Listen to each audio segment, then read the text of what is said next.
It is beyond any iota of doubt in Zimbabwe that the institution of the military plays a decisive factor in the politics of the country, reported The Independent. Numerous clever politicians have attempted to suggest and insinuate about something they call security sector reform or reform of the military, yet history is laden with case innuendos of where the military in Zimbabwe has decided the trajectory of politics to a point of reforming the behavior of political actors. It is foolhardy for one to resist to note this overt truth, a truth that is so loud to see and big to hear, if ever English words can be played around in such a fashion, just to prove how this institution plays a central role in the politics of the country. These sweeping statements founded on conjecture and ignorance, and not on fact and reality. There is nothing to suggest Zimbabwe's security services, the police, army, CIO and prison services, were doomed to be the corrupt and partisan institution they are today. If it was not for the corrupting influence of Zanu PF, they would be carrying out their duties and Zimbabwe would be a healthy and functioning democratic country. Robert Mugabe did not have a single drop of democratic blood in his veins. He was a control freak tyrant who wanted absolute power and was pretty ruthless in ensuring he got what he wanted. He surrounded himself with dimwits like the late Simon Musenda, Joyce Mujuru and Emerson Mnangagwa. Mugabe's regime was a sultan's harem full of subservient eunuchs and wives. Most Murivakadzi Vamigo. You are all Mugabe's harem wives. Ms. Margaret Dongo reprimanded her fellow Zanu PF ministers, MPs, etc. in sheer exasperation at their failure to stand up to Mugabe, even when the situation demanded it, such as the 1983 to 1987 Gukurhundi massacre. Of course, she was right, and, more significantly, her fellow Zanu PF leaders themselves and the nation at large knew she had hit the nail on the head. It comes as no surprise that the same tyrannical and control freak, Robert Mugabe, would have stopped at nothing to groom and mold the country's security services to serve his one-party state agenda at the expense of the nation's democratic agenda. If Mugabe had browbeaten his fellow political leaders into submission, what more the police officers and the soldiers, obliged to take his commands as their commander-in-chief, no questions asked. The Zvinovish Doctrine, pronounced in early 2000, which begins with words, "We want to make it abundantly clear that the military will not salute anyone without liberation credentials," shows a decisive inclination in values and proved the unbridled fact that the military in Zimbabwe, at least thus far, is, and remains, the single most important institution insofar as the statecraft of the country is concerned, argued The Independent. The Independent is referring to the then Zimbabwe Defense Forces Chief Vitalis Zvinovash's threat the army will not salute Morgan Tsvangirai if won the elections. The threat was repeated that year and on several other occasions since by many senior officers in the army, police, etc. History will show that by 2000 the top brass in the country's security services were already brainwashed into believing the de facto one-party state, formally adopted by the signing of the 1987 Unity Accord between PF ZAPU and Zanu PF, saved the country's best interests.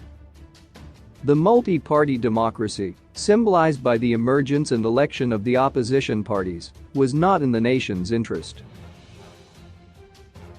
If the Zanu PF government and commander-in-chief, Robert Mugabe, had not encouraged the treasonous Zvinovish Doctrine, the regime's failure to condemn it spoke volumes on the matter. Robert Mugabe founded the Joint Operation Command, JOC, comprising the top brass in the four security branches plus a few select individuals from Zanu PF headed by Mugabe himself with Emerson Mnangagwa as his assistant. The primary purpose of JOC was to help Mugabe impose the de facto one-party dictatorship.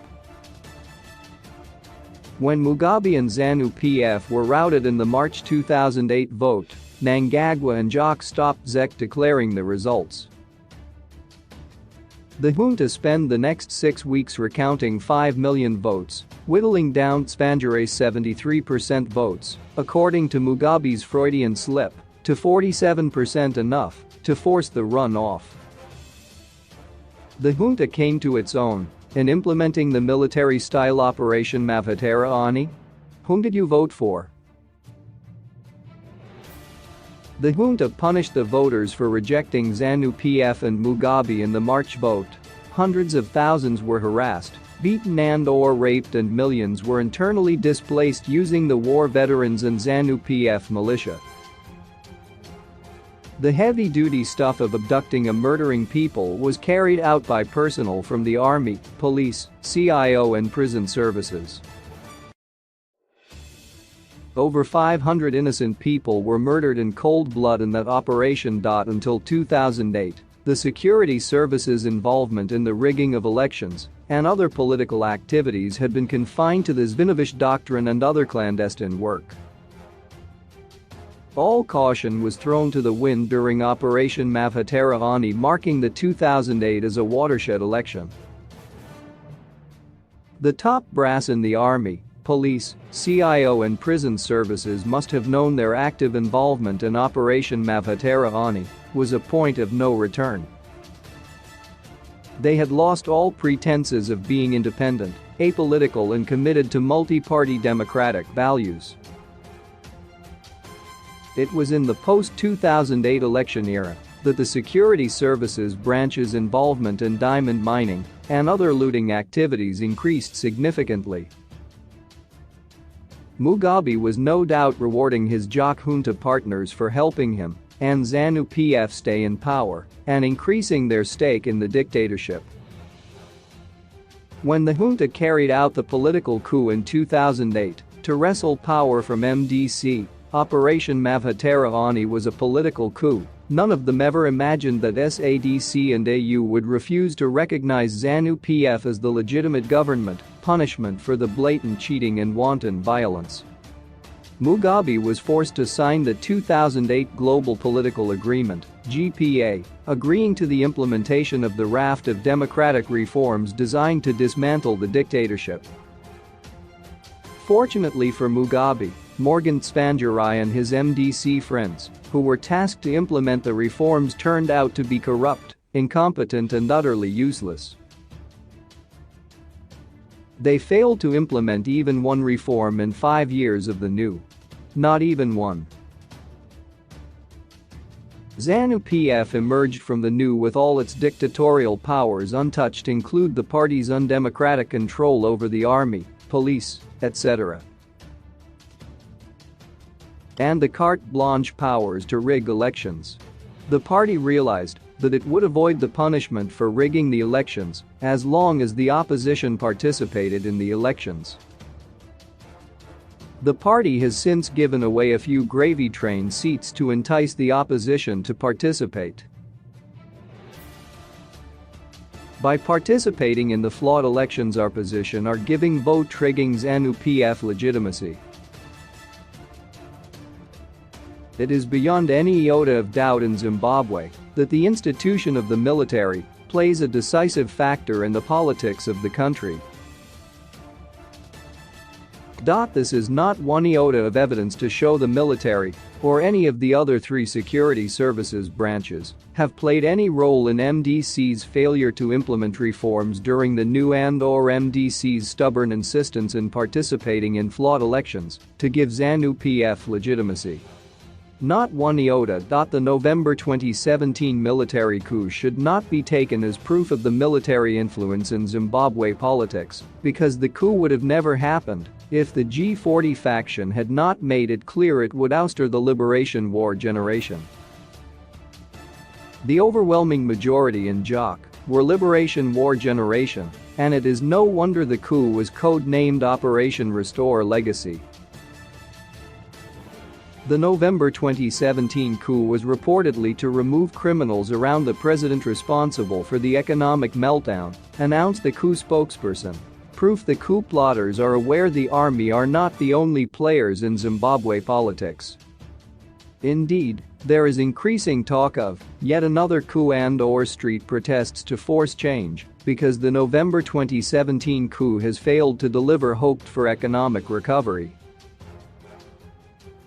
Zimbabwe's de facto one-party dictatorship has benefited the few ruling elite at the expense of the overwhelming majority forced to live in abject poverty. The system is economically, socially, morally, and politically unsustainable.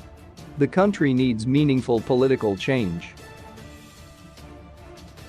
One sure way to deliver orderly political change is implementing the democratic reforms agreed in the 2008 GPA. The army did not resist the implementation of the reforms back then, and there is nothing to suggest it will do so now.